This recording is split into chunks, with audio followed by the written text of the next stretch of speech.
Hello guys, welcome back my channel Puja day. কেমন আছো তোমরা? আই হোপ কি তোমরা খুবই ভালো আছো, আর আমিও খুবই ভালো আছি। তো পার্ট 1-এর মধ্যে আমি আর্ধেক ভিডিও দিয়েছিলাম জন্মাষ্টমীর, আর এইটা আর্ধেক। তো এই রেসিপিটা তো তোমাদেরকে আমি দিয়েছি, তোমরা যা চেক করে দেখতে পারো। তো এটা হচ্ছে সিঙ্গারার হালুয়া আটা। তো এখানে আমি ভোগ বানাচ্ছিলাম, ভোগ টোক বানিয়ে সুন্দর করে গুছিয়ে আসনে এক একটা রেখে আসছিলাম। তো এখানে দেখো আমার এই হালুয়া রেডি হয়ে গেছে। ঠাকুরের ভোগ, এটাও ঠাকুরের অনেক ফেভারিট, এটা সিঙ্গারার আটা হালুয়া। আর এখানে দেখো আমার লাড্ডু গোপালকে সুন্দর করে সাজিয়ে টাজিয়ে সমস্ত জিনিস, এক একটা জিনিস সুন্দর করে সাজিয়ে ডেকোরেট করে বসিয়েছি। আর আমার লাড্ডু গোপাল কত সুন্দর লাগছে না, নজরে সরাতে পারছি না, আমি নিজের লাড্ডু গোপাল দিয়ে চোখ সরাতে পারছি না। তো কালকে তোমাদেরকে আর্ধেক গল্প বলেছিলাম, আর আর্ধেকটা আজকে বলবো। কংসের কারাগারের মধ্যে কৃষ্ণ ঠাকুরের জন্ম হয়েছিল। কংসের ভয় দিয়ে বাসুদেব কৃষ্ণ ঠাকুরকে গোকুল নিয়ে গেল। 3222 ইসবি পূর্ব, যখন কৃষ্ণ 7 বছরের ছিল, তখন কৃষ্ণ গোবর্ধন পর্বত উঠিয়েছিল। 3218 সালের মধ্যে যখন কৃষ্ণ 11 বছরের ছিল, তখন মথুরা যেয়ে কৃষ্ণ কংসের বধ করেছিল। তারপর কৃষ্ণ ঠাকুর কিছুক্ষণ জন্য মথুরার মধ্যেই ছিল। মগর কংসের শ্বশুর রাসন্তকে আক্রমণ করেছিল, তখন কৃষ্ণ ঠাকুর মথুরা ছেড়ে দ্বারকা মধ্যে চলে গেছিল।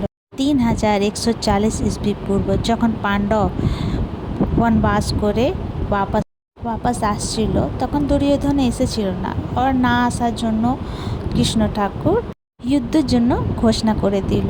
18 দিন তক যুদ্ধটা চলতে রইল। আর যখন মহাভারত শুরু হয়েছিল, তখন কৃষ্ণ ঠাকুর 89 বর্ষের ছিল।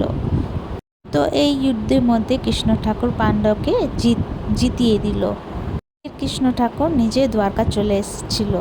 3102 ইসবি পূর্ব গুজরাতের মধ্যে, তখন কৃষ্ণ ঠাকুর 126 বছর ছিল। তখন একটা শিকারী ছিল, যে নাম ছিল যারা নামক। তখন ও শিকার করছিল, তো শ্রীকৃষ্ণ ঠাকুর মানুষ্য রূপ নিয়ে বসেছিল। তুই শিকারে হাত দিয়ে কৃষ্ণ ঠাকুর নিজে, তখন ওর তীরটা লেগে গেছিল, তো ব্যাকুম ধামের মধ্যে কৃষ্ণ ঠাকুর নিজেকে ত্যাগ করে দিল। জয় শ্রীকৃষ্ণ, রাধে রাধে। তো এইটা 12টার সময় রাত্রিরের, তো আমাদের পুজো স্টার্ট হয়ে গেছিলো।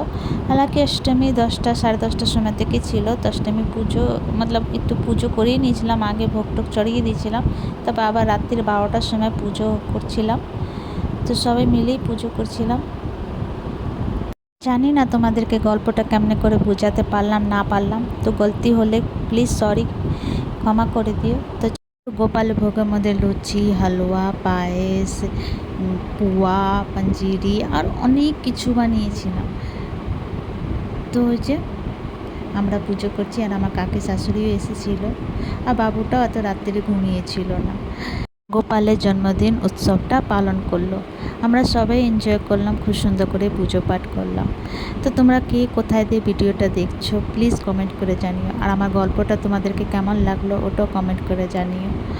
তো যদি ভুলচুক হয়ে যায় তো প্লিজ ক্ষমা করে দিও। তো চলো, তোমাদেরকে আমার ভিডিওটা কেমন লাগলো, ভালো লাগলে প্লিজ লাইক শেয়ার কমেন্ট করো, সাবস্ক্রাইব করে দিও। আবার নতুন ভিডিওর সঙ্গে দেখা হবে। তো তোমরা সবাই ভালো থেকো, সুস্থ থেকো। ভিডিওটা কেমন লাগলো কমেন্ট করে জানিও। ইউটিউবতে দেখলে সাবস্ক্রাইব করে দিও, ফেসবুকতে দেখলে ফলো করে দিও।